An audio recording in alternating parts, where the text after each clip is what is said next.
حضرت سیدنا عمر فاروق، سب بولیے رضی اللہ تعالی۔ حضرت عمر فاروق رضی اللہ تعالیٰ عنہ کا مبارک زمانہ ہے۔ حضرت عمر نے فوج بھیجی ایران کے حکمران کے ساتھ جہاد کرنے۔ ایران کے بادشاہ نے 2 عیسائی جاسوس بھیجے، کہنے لگا ذرا پتہ تو کرو مسلمانوں کا رات کا طریقہ کیا ہے، میں صف بندی کراتا ہوں۔ وہ ساری رات صف بندی کراتا رہا، 2 جاسوس آئے مسلمانوں کی معلومات کرنے۔ معلومات کر کے جب واپس گئے تو حضرت عمر فاروق رضی اللہ تعالیٰ عنہ کے سپاہیوں کو دیکھا، غور سے پلٹے تو بادشاہ کہنے لگا کیا حال دیکھ کے آئے ہو؟ کہنے لگا سارے مسلح پہ بیٹھے ہوئے، جتنے گھنٹے ہم وہاں رہے ہیں مجاہدین مسلح پہ رہے ہیں، یوں لگتا ہے جیسے ان کا دنیا داری سے کوئی تعلق۔ اور کہنے لگے بادشاہ کوئی ایسی طاقت ہے جس کو وہ بلا رہے تھے، کوئی ایسی قوت ہے جس کو وہ پکار رہے ہیں۔ ہمیں بھی وہاں کھڑے ہو کے محسوس ہوتا تھا کہ ہاں کوئی ہے جو آ جائے گا ان کی مدد کے لیے، کوئی ہے جو پہنچے گا ان کی مدد کرے گا۔ ایران کا بادشاہ کہنے لگا مجھے سمجھ آ گئی ہے، وہ جسم کی طاقت سے ہی نہیں لڑتے، وہ کوئی غیبی طاقت ہے جس سے وہ لڑتے۔ بھائی وہ غیبی طاقت بھی تو ہمارے پاس ہم نے ناراض کر لی ہے نا، وہ بھی تو نہیں نا، مسجد کا رخ بھی تو کوئی نہیں۔ اور میں نے پچھلے جمعے بھی کہا تھا، پھر کہتا ہوں، وہن ہو گیا امت کو۔ نبی پاک نے فرمایا امت کو وہ کیا ہے، دنیا سے محبت ہو گئی ہے، موت سے کراہت ہو گئی، وہن ہے۔ صحابہ کرام کو موت سے بڑا پیار تھا، موت سے بڑی محبت کر، ہماری طرح نہیں، وہ کہتے تھے مریں گے تو منو مٹی تو وہاں ٹھیک ہے، عذاب قبر حق ہے، لیکن میں کہا کرتا ہوں سالوں کے بعد جو پردیس سے ماں کے پاس آئے، ماں اسے عذاب نہیں دیتی، اس کا ماتھا چوما کرتی ہے۔ اور بھائی جو رب کریم کی بارگاہ میں جائے گا تیرا کیا خیال ہے، گل سڑ جائے گا؟ مدینے والے حبیب نے فرمایا قبر المومن روضۃ من ریاض الجنہ، فرمایا میرا مومن جب قبر میں جاتا ہے تو اللہ جنت کے سارے دروازے کھول لیتا ہے، وہ تو اللہ کی رحمت میں پہنچتا ہے۔ کون کہتا ہے مومن مر گئے، وہ تو قید سے چھوٹے اپنے گھر گئے۔ کون کہتا ہے قبر میں عذاب ہے تو صرف عذاب ہی ہے، ہاں مجرم کو سزا ملے گی، لیکن مومن ہمیشہ جہنم میں، وہ بالآخر جنت میں جائے گا، بالآخر جنت میں جائے گا۔ اور کسی درویش نے بات کی، وہ کر کے چلے گئے، بر کمال ہی کر گئے، کہنے لگے دوزخ میں میں تو کیا، میرا سایہ نہ جائے گا، کیونکہ رسول پاک سے دیکھا نہ جائے گا۔ نبی پاک سید عالم علیہ السلام کے غلام تو دیکھو نا، ساری زندگی عمر فاروق، بخاری پڑھو تو صحیح، ساری زندگی عمر ہر نماز کے بعد کہتے تھے اللہم ارزقنا شہادت فی سبیلک، اللہ بسترے پہ موت نہ دینا، موت مجھے شہادت کی دینا۔ حضرت سیدنا مولا علی شیر خدا کرم اللہ تعالیٰ وجہ الکریم ساری زندگی کہتے رہے اللہ علی نے میدان میں عمر گزاری ہے، اسے شہادت کی موت عطا فرما۔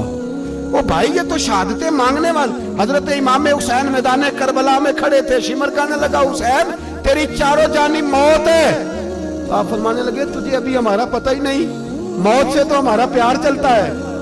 اور فرمایا یہ شہادت تو ہمارا پیچھا کرتی ہے، پہنچ جاتی ہے جہاں ہم ہوتے ہیں، موت سے ڈرا رہا ہے۔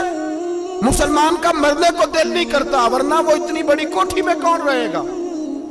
مرنے کو دل اس لیے نہیں کرتا کہ وہ جو 6 کروڑ 10 کروڑ ڈالر لوٹ کے رکھے، مر گئے تو کھائے گا کون؟ وہ فقیر فاقہ مست تھے، ان کا گھر ہی کوئی نہیں تھا، ان کے بینک بیلنس ہی کوئی نہیں تھے، وہ کہتے تھے گھر ہمارا ہے وہ جو ہمارے رب نے تیار کیا ہوا ہے، ہمارا بینک بیلنس ہے وہ جو ہمیں جنت میں جا کے ملے گا، ان کا تو یہ کھاتا ہی کوئی نہیں تھا، اس لیے وہ شہادت کی۔ حضرت عمر بن جموع رضی اللہ تعالیٰ عنہ میدان احد میں 4 بیٹے لے کے آئے۔ کتنے بیٹے؟ بول کے بتائے۔ 4 بیٹے لے کے عمر بن جموع آئے، اور خود ایک ٹانگ سے لنگڑے سے آپی ہیں، ٹانگ چھوٹی ہے، حضور کے سامنے کھڑے ہوئے کہا محبوبہ میرے 4 ہی تھے، میں 4 ہی لے آیا ہوں، قبول کر لیں۔ تو حضور نے فرمایا تو کیوں تلوار اوڑے آیا ہے، یہ تو نے کیوں گلے میں اسلحہ ڈالا ہوا ہے؟ کہا یا رسول اللہ میں نے بھی تو جانا ہے نا۔ تو حضور نے فرمایا 4 بیٹے جو ہیں۔ تو حضرت عمر بن جموع نے بات کی، صحابہ کہتے ہیں ہم لبوں سے مسکرا رہے تھے، آنکھوں سے رو رہے تھے، کیا عجیب انداز ہے۔ حضور نے فرمایا عمر 4 بیٹے جو آ گئے تو رہنے دے۔ تو حضرت عمر رو پڑے، کہنے لگے محبوبہ کیا لنگڑے جنت میں نہیں جائیں گے؟ کیا حضور میں لنگڑا ہوں تو میرے لیے جنت کوئی نہیں؟ میرے حبیب پاک سید عالم صلی اللہ علیہ وسلم نے فرمایا عمر تو ضرور جنت میں جائے گا. کہا محبوبہ پھر بچے بعد میں جائیں گے, میں پہلے میدان میں جاؤں گا. ایک بی بی 4 بیٹے لے کے آئی احد میں. کہا محبوبہ کل کمائی تھی میں لے آئی ہوں, میرے پاس کوئی اور شے ہوتی تو میں بچا کے نہ رکھتی. بیٹے دے کے نا حاضری لگوا کے تو واپس دروازے پہ لے گئی. تو حضرت سیدنا عبداللہ ابن عمر فرماتے ہیں بی بی بول رہی تھی تو میرا جذبہ جہاد بڑھ رہا تھا. اپنے بیٹوں کو کہنے لگی میں تمہیں حضور کے پاس چھوڑ کے جا رہی ہوں, جب تم میدان میں گرو گے تو میں تمہیں دیکھنے آؤں گی. دیکھنا تمہاری پشت پہ کوئی زخم نظر نہ آئے. جتنے تیر کھانے ہوئے سینے پہ کھانا, جتنے تلواروں کے نیزوں کے زخم برداشت کرنے ہوئے یہاں کھانا, پشت پہ زخم نظر نہ آئے. حضرت عبداللہ ابن عمر فرماتے ہو بی بی کی گفتگو میرا جذبہ جہاد بڑھا رہی تھی. ایک بی بی 3 سال کا 4 سال کا بیٹا لیے رو رہی ہے, احد کا دن ہے. سہیلیاں پوچھتی ہیں تو کیوں روتی ہے؟ وہ کہتی ہے دیکھو میرا خاوند بھی بدر میں شہید ہو گیا, بھائی اور باپ بھی. دل کرتا ہے کوئی جوان بیٹا ہوتا تو آج مصطفیٰ کے ساتھ اسے ہی بھیج دیتی.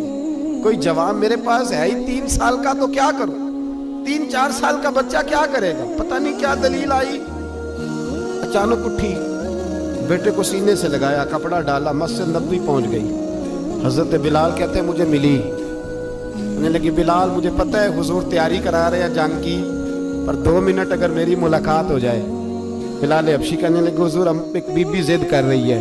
حضور باہر آئے, کہنے لگی حضور میں فلاں کی بیٹی, فلاں کی بہن, فلاں کی بیوہ ہوں, میں نے بدر میں 3 شہید دیے ہیں, اب میرے پاس یہ 3 سال کا لال ہی بچا ہے, بڑا فخر ہے میرا. لوگ مجھے شہید کی بیوہ, شہید کی بیٹی, شہید کی بہن کرتے. دل کرتا ہے شہید کی اماں بھی کہیں جاؤں تو میرا بیٹا لے لے.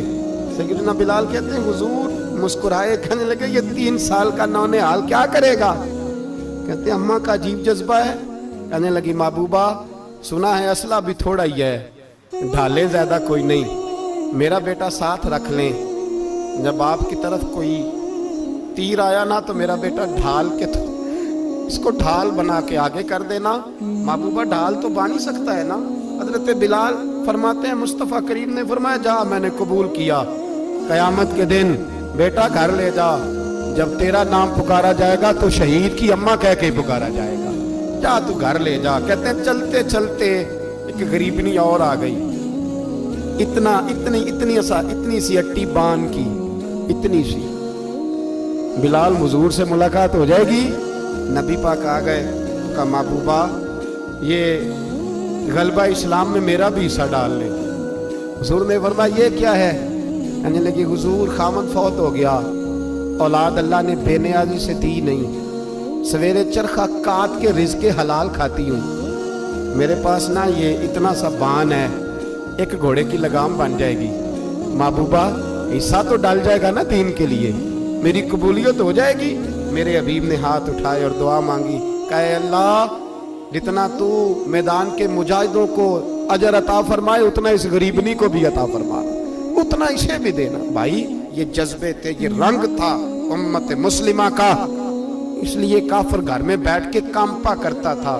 اب اسے پتا ہے یہ اسی والی کار سے نہیں نکل سکتے, اسے پتا ہے کہ ہم نے انہیں بوتل پہ لگا دیا ہے, اب یہ پیپسی مرینڈا اور یہ پی کے کھانے کے ساتھ تو یہ مست رہتے ہیں, اب یہ نہیں نکل سکتے گھر سے. ہم نے انہیں ان چیزوں پہ لگایا ہے جو ان کے وجود کو کھوکھلا کر رہی, اب کیسے میدان میں نکلیں گے؟ وہ اس لیے نہیں ڈرتا کہ وہ تیری آسائشوں, تیری زندگی میں آنے والی سہولتوں سے آشنا ہے. موت بستر پہ بھی آ جاتی ہے, لیکن جس کو میدان میں آتی ہے وہ ساری زندگی زندہ رہتا ہے, وہ ساری زندگی زندہ رہتا ہے. بھائی مرنا تو ہے, لیکن اگر زندگی دین کے کام آئے گی تو امر ہو جاؤ گے, بچ جاؤ.